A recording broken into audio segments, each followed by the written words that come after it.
particular question relates actually, again, to education. I thought we were leaving it, but not for long. And this would be your question, Mr. Geis. At League's meeting last week with county education officials, Superintendent Page mentioned that there are no counselors currently in our schools and no money to hire any. Given that prevention is cheaper than treatment, what do you think the state should do so that troubled youngsters don't end up incarcerated?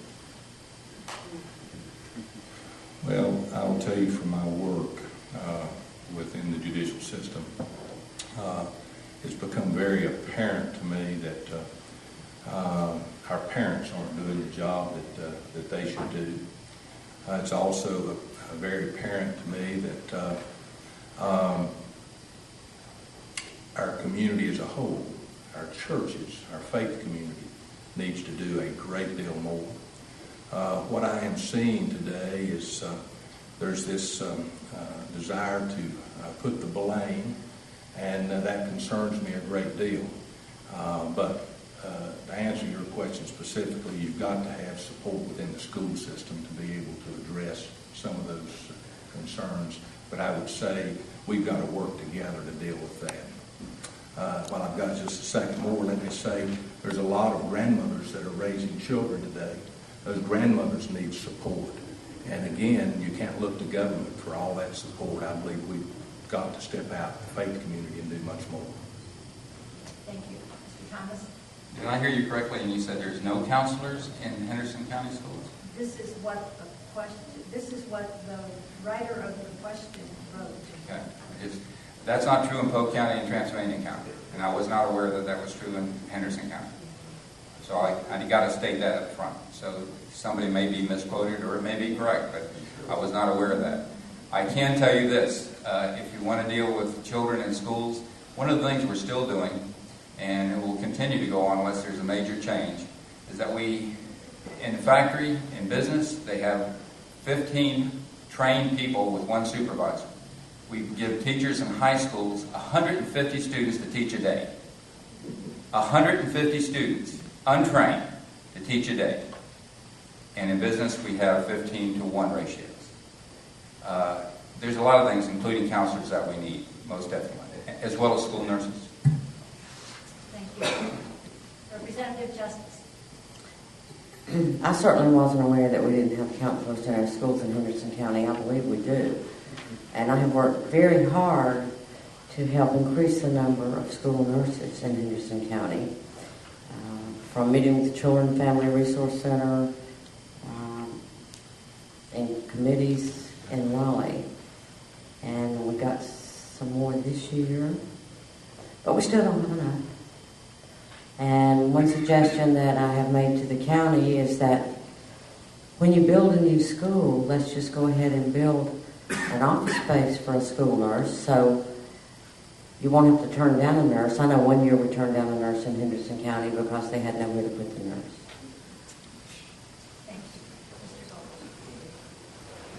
As I listen to that question, my assumption is that it concerns dropouts and how do we prevent dropouts. And if that is what the question is asking, my answer is that you prevent dropouts by engaging every student in that school in some way or another in something. Make something important to every single student. And when I was at Hendersonville High School, we had 490 students. We could do that. And we could touch every student, and we made sure that every student was touched. But as the size of our school grew to 575, 600, 625, those numbers, with the same number of teachers, touching every student became that much more difficult. So the size of the school is critical in terms of dropout. Because once you get to a certain point, then students can come in and leave and never be affected by anybody at any given time. And if the classroom gets so big that you have too many students, a teacher can't touch that student every day. And I need to stop. Our next question deals again with the elderly, and this time I would ask Mr. Thomas to answer the question first.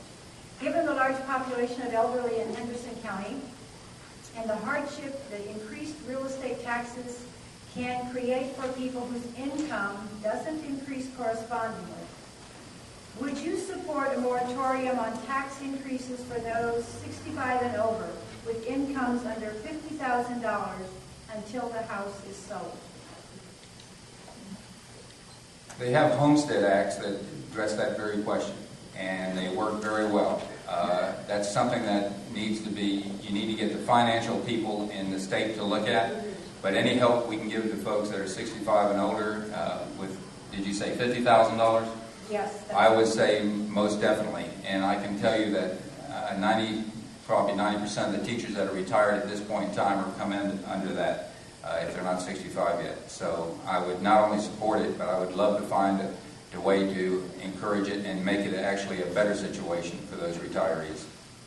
Thank you. Representative Justice?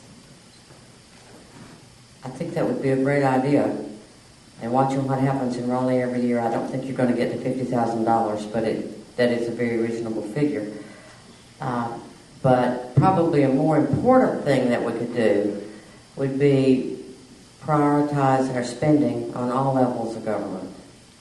I think most people have about reached the maximum taxes that they can pay. And we have a lot of overlapping programs that could be eliminated that have outlived their usefulness. We have 27 job training programs in North Carolina state government. Surely we don't need 27 job training programs. Thank you. Mr. Golden? My essential answer to that is that in principle I agree. Yes. I'm not sure I know that the number 50,000 is the right number, but in principle I agree with wanting to do that. Thank you. Of course, I've already mentioned that we need to do something different than we're doing in Raleigh, and I'll keep talking about that, but I think if we had a competitive tax code for business, it would be attractive for a business and would draw business to our community. South Carolina's 5%, we're 6.9%. I think if we exempt business inputs from taxation, tax relief for working families, we need to begin addressing those issues. I think we need to cut the gas tax. Our gas tax is 31 point some odd cents on a gallon, and the state of South Carolina is 16 point something cents. The interesting thing is that Florida has the largest gas tax in the southeast, but they don't have an income tax. North Carolina's got both. I said a minute ago, I believe that we need to increase the deduction for private pension income. That would help us a great deal. Right now, if you're taxed anything over $2,000 for your pension, you're taxed. I believe we've got a state close to us, Virginia. It's $25,000. That would help the elderly. I do believe in repealing the state death tax and the gift taxes I mentioned. So I got the yellow and the red at the same time, so I'll stop at that. Stop, watch, fall asleep. That's okay. That means we're talking too much. This is a very stimulating discussion, I thought. We have a few more questions, and I know this has been a really drilling process, and somebody sent me a note, asked the candidates if they would like more water. So